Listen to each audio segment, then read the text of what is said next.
Hello, Calaveras County. I'm Mike Taylor, and as you can see, the doctor is in, Dr. Randy Smart. How are you? Hi, Mike. Thanks so much for having me today. You bet.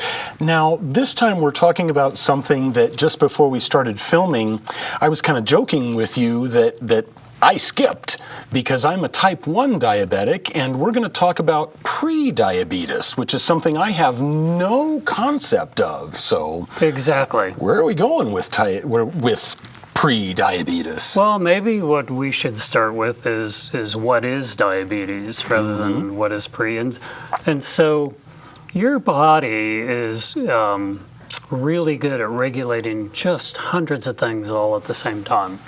And one of the things it has to regulate is the amount of blood sugar or glucose in your system. And glucose becomes a source of energy. And so your body regulates that. There's several organs involved: pancreas, liver, muscle.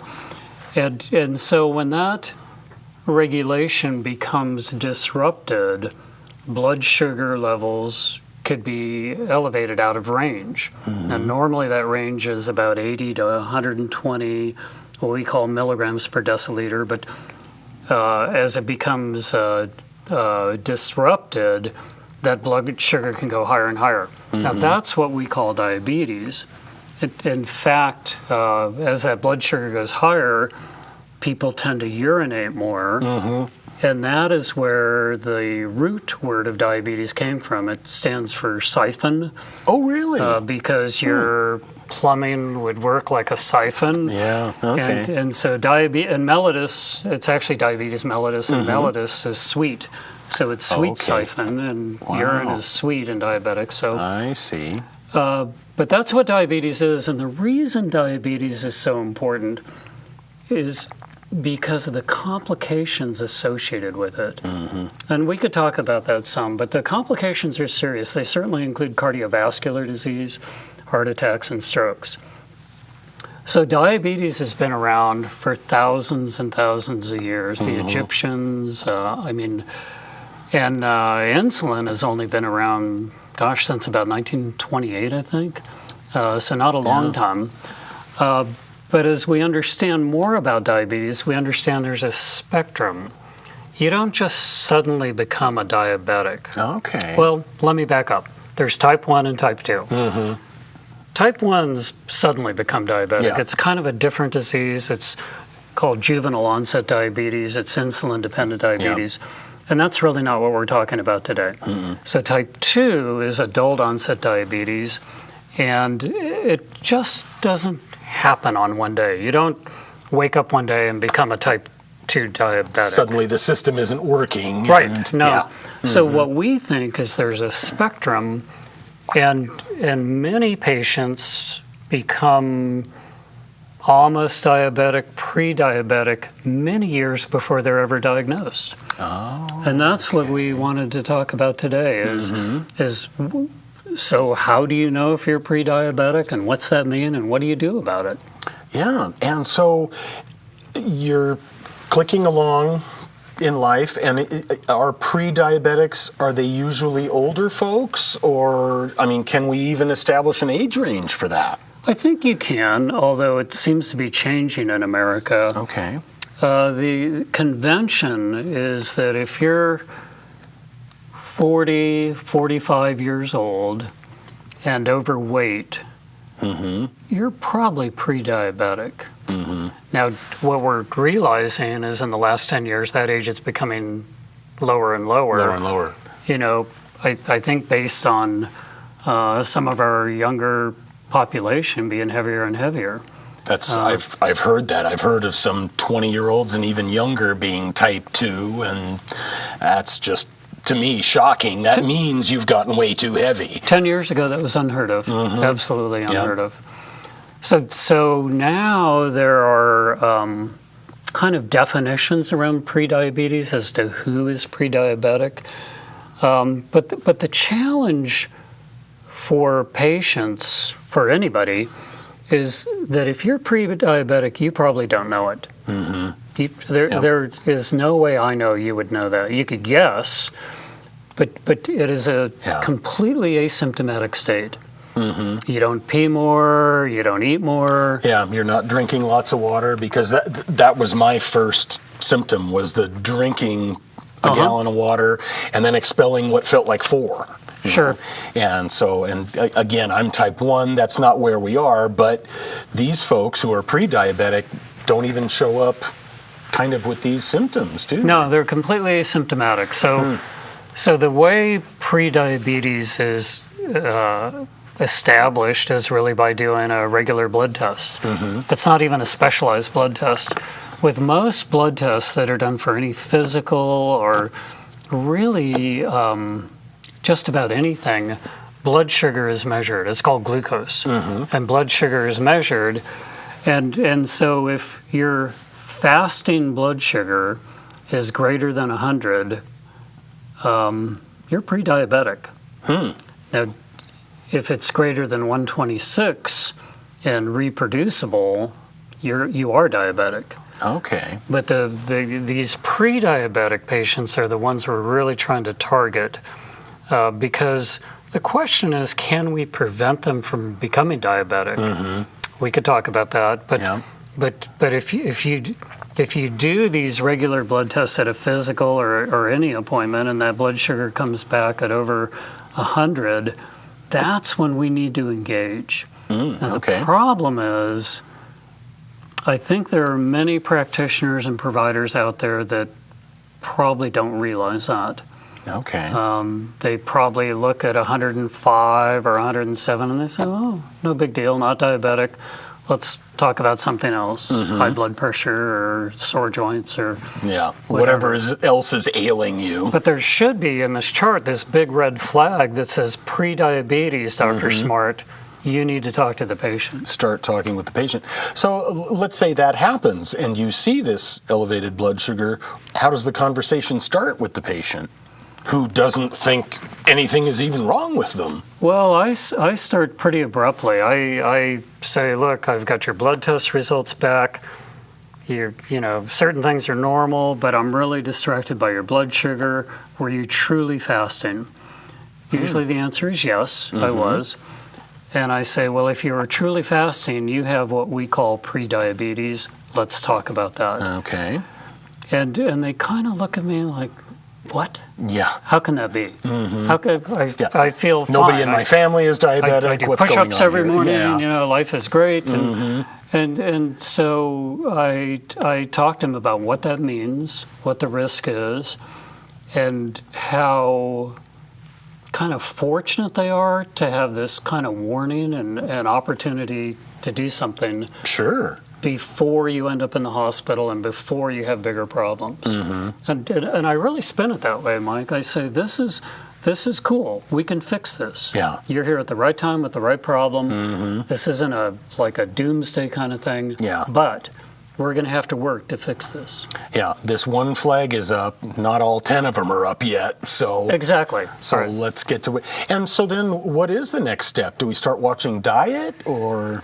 Well, the question, there's a very complicated question out there, and I don't really understand the answer to this, and that is, if you have a pre-diabetic, can you prevent diabetes? Or simply delay diabetes? Delay or soften its impact as it hits, kind of thing? Correct. Right, and I don't think we know the answer to that. Hopefully the answer is we're preventing it, and there's some evidence to support that. But possibly not. But you basically start with a topic you and I have talked about many, many times, and that's some lifestyle modifications.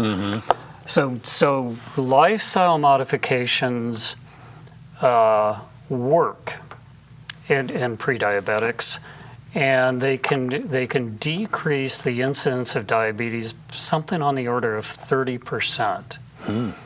That's a big number in my world. Considering the number of type 2 diabetics that are showing up in this country now, to eliminate or to at least slow down 30% of them. That would really be something. It's a great day. Yeah. I mean, there's not many diseases where we have that opportunity. But it is a big number. You just mentioned it. I actually know the number. There are believed to be 30 million diabetics in this country. And it is believed that about 8 million of them don't know that. Don't know they have it. Now, that's not pre-diabetes, that's diabetes. Yeah. That's your already full-blown... So you could probably double those numbers if you included pre-diabetes. Yeah. I haven't seen data, but I mean, you probably are talking 60 million and 20 million kind of thing. This will skip a little bit for folks, but I want to do this so that we sort of get to the emphasis, and that is some of those complications that you mentioned from diabetes. We see, and I'm no fan of these television commercials that show diabetics as these virtual cripples who can't manage their lives, and that's not what the disease does to you. Yeah. But I will be the first one to tell anyone who's got diabetes discussed in their universe, knowledge is power.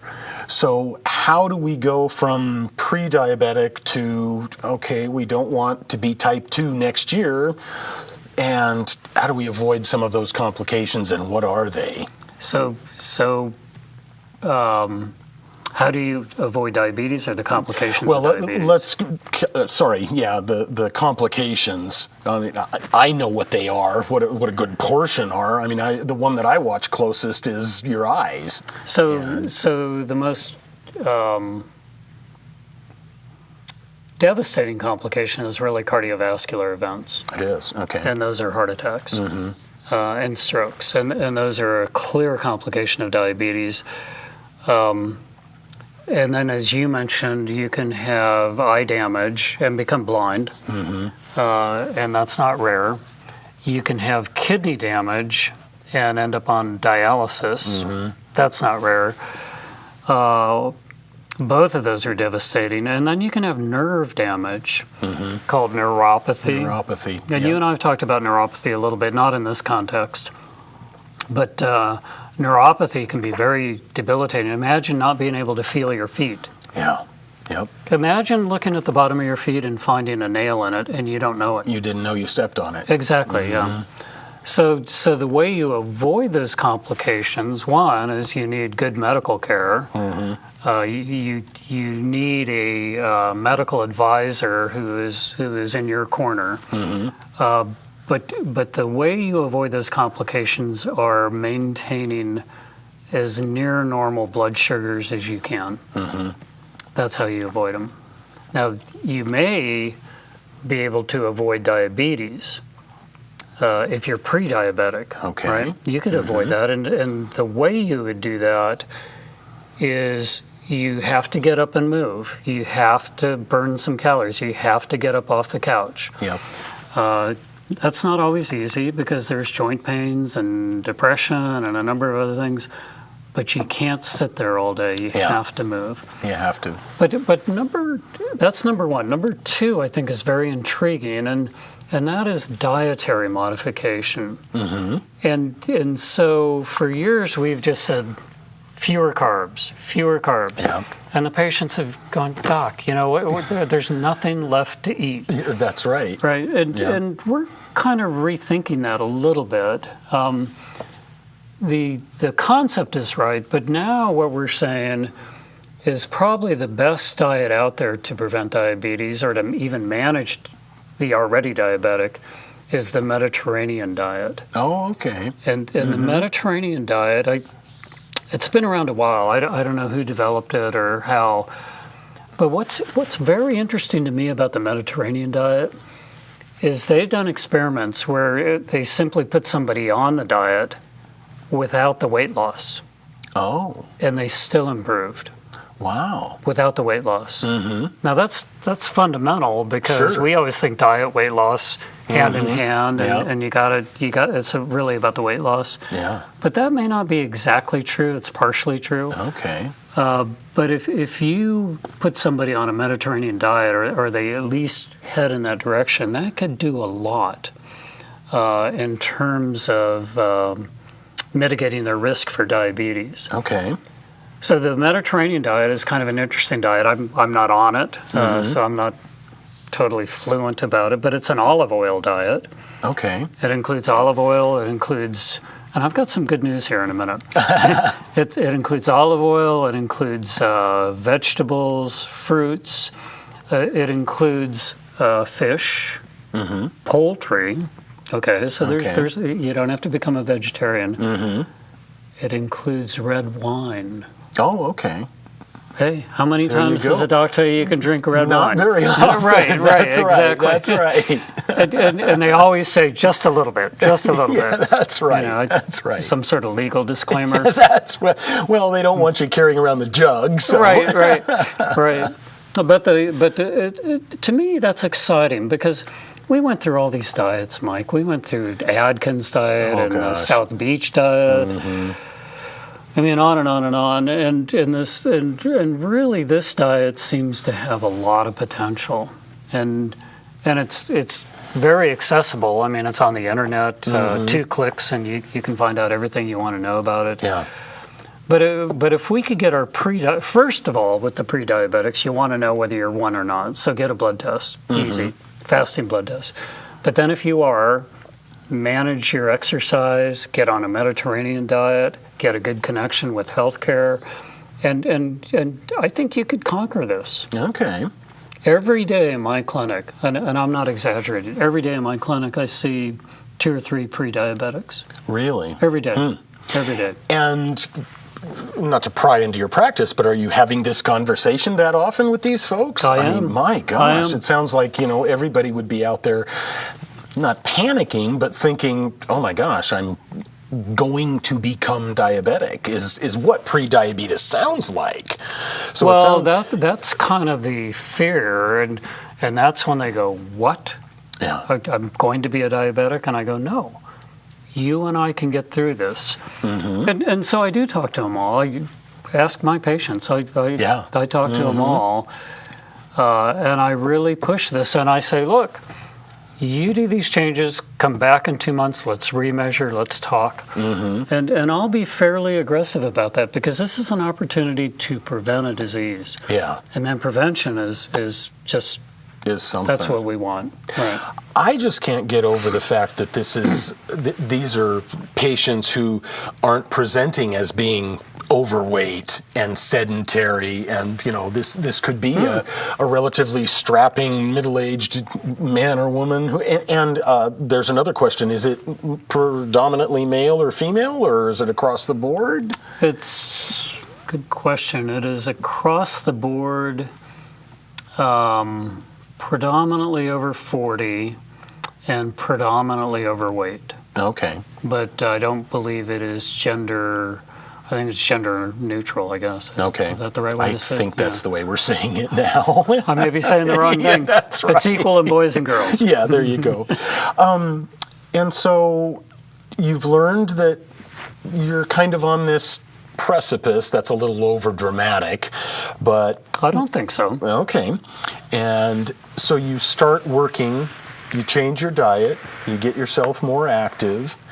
When we say something like this, and maybe this is an example, one of these kinds of patients who you learn is relatively sedentary, what kind of activity do you encourage for them? Is this, get out for an hour-long walk 3 or 4 times a week, or is this an everyday thing, or? Yeah, tough question, Mike. I mean, what we want to prescribe is 30 minutes of something every day. Okay. 30 minutes of walking, 30 minutes of something. And that's not for everybody. So I don't, I mean, if they ask, I tell them that, of course. But, I mean, I just start with some simple things like, where do you park? Yeah. So park away from the store, park away from the post office, park away from my office, and walk. I mean, the farther you park, the healthier you are. The healthier you get. Yeah, so some opportunistic things. Do you ride an elevator? Well, stop doing that. Yeah. Don't ride the elevator. That was actually one of the first changes I made when I tried changing, my activity level. Was I haven't taken an elevator in quite some time, because even if I'm going to the 4th or 5th floor, I'll walk up there. Just because I get up there, and it's, I actually did some walking that wasn't the flat track kind of stuff. So it's the idea of thinking that, rather than drive the truck down the road, I can walk down the road. Rather than taking the four-wheeler to the mailbox, I can walk to the mailbox. Yeah, well, that's true. You know, a lot of us, and granted, in Calaveras County, a lot of us live quite a ways from our mailboxes, but Excellent. if you're in town, walk to the post office. Right. And right. And walk to the grocery store. And so I try to encourage him to take those opportunities, to look for opportunities just to do a little bit more. And what I don't want to do is I don't want to discourage them. I want to motivate them. And so that's where we start. Now, what's interesting to me is there are medications that are potentially useful in these scenarios. Okay. And I actually learned about these when I was in Europe in the military, 1980s, 1990s. Okay. But the medicine I'm thinking of is called metformin. It's also got another name, glucophage. Okay, I have heard of glucophage. And so the Germans were using this quite a while ago. But metformin seems to have the ability to either really delay or maybe even prevent diabetes. Okay. In this scenario. And so let's say you do 6 months of the lifestyle change, you're making a little bit of progress, but their blood sugar still isn't where you want it. Then I'll put them on metformin. It's easy. It's in many cases it's once a day. Okay. It's inexpensive. Doesn't really have side effects. Can loosen your stool a little bit, but it really doesn't have side effects. I mean, that's not a bad thing, right? But especially to avoid the kidney failure and all of those right, problems it doesn't do when those you kinds become of a things. full-blown type 2. But what's interesting about metformin is you never get too low a blood sugar. It doesn't do that. Oh, thank goodness. You never get too low. It's called hypoglycemia, and hypoglycemia doesn't happen. It doesn't occur. Wow. And the other thing is metformin has a reputation of helping with weight loss. Oh, okay. So it's one of those pleasant side effects, actually. So people on metformin tend to drop a few pounds. Okay. And that's motivating to people. So lifestyle modification is important. Works sometimes, doesn't work always. Metformin can work. But it's got to be the team, the doctor and the patient, and maybe even the family, just saying, we can prevent this. Yeah. This is a golden opportunity. Switching to the Mediterranean kind of diet, I'm guessing that it doesn't have the sweets that our American diet does. Well, it has fruit. And fruit. And that's interesting because as a type 1 diabetic, I look at fruit as just another carbohydrate. Because when I eat it, I have to take the insulin for it. And not to confuse, our viewers right now on this with prediabetes. So for me, I'm kind of rethinking as you're talking, and I'm, going to get home and check that Mediterranean diet out faster than you can say, turn on the computer, Mike. Great idea. Because I want to see what I can incorporate from that diet, into my life right away. Again, with the getting mobile again, what else can these pre-diabetic patients do, or what do they do as it looks like they're not getting the improvement and maybe you're getting to type 2? Do you start upping those medications, or? You can, sure, absolutely. You can increase the dose of metformin. It's a very what we call titratable medicine. It can be titrated up. Okay. You can do that. There is some interest in stomach surgery, bariatric surgery. Oh, okay. I'm not a big fan of stomach surgery for weight management. I don't refer a lot of patients. I think it's because I see some of the complications but in some centers, including universities, that's regarded as a management strategy. But it's basically getting up off the couch and moving.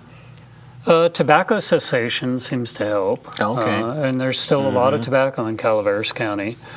The Mediterranean diet, and the healthcare connection with a doc who understands, maybe some metformin. But right now, that's about where it's at. That's about where it's going.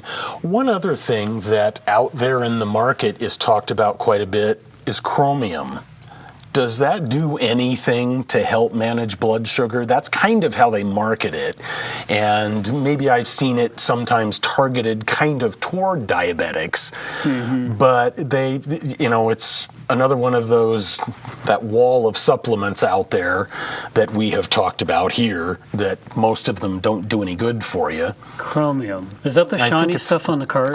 That's what I always get confused about, because it was just another, I don't know. That's what I didn't think we were supposed to eat that stuff. I honestly don't know anything about that. I don't know. And kind of the way it seems to be marketed is this is another way to help manage your blood sugar. And I would think doctors would be telling us this first, before some marketing company for XYZ supplement. Kind of sounds like somebody's trying to make some money. Pulling some legs. Yeah, selling you a fender to eat. Yeah. All right. Okay. I don't know anything about it. Yeah, okay. So we're down to about our last 2 minutes. So I always like to kind of recover for the patients, and so I think it sounds like the first thing to do is to ask your doctor about testing your blood and looking at this, correct? Well, the first thing to do, that's the second thing to do. Okay. The first thing to do is recognize whether you're at risk or not. Okay.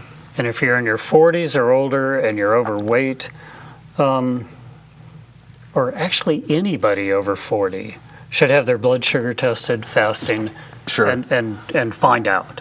That's number one. Number two would be to go to your doctor and say, look, I want the test. They've probably already had it. Sure. It's just whether they communicated it or not. And whether or not they realized that red flag that you're suggesting. Exactly. And then it's a little bit of my lifestyle modification, and like we say over and over here, watching what you're eating. We do say that a lot, don't we? Garbage in, garbage out, gosh darn it. All right, Mediterranean diet. Yeah, the Mediterranean diet. Well, Which includes red wine. I was going to say, they're drinking red wine, they're having parties, they're enjoying themselves. They're getting a little sun while they're picking the olives for the olive oil. So, yeah, it's just great. So, Dr. Smart, real quick, when you see your doctor, do you ask to make sure that you're getting that blood test? No, you say, am I pre-diabetic? Okay, great. And start the conversation that way. And they should be able to answer that question. Go from there. Doctor, am I pre-diabetic? Am I pre-diabetic? That's all you got to do. All right. And that's it, Calaveras County. Dr. Smart, thank you so much. Thank you, Mike. Ladies and gentlemen, as usual, it's all up to you to stay healthy. So until next time, I'm Mike Taylor. Be healthy.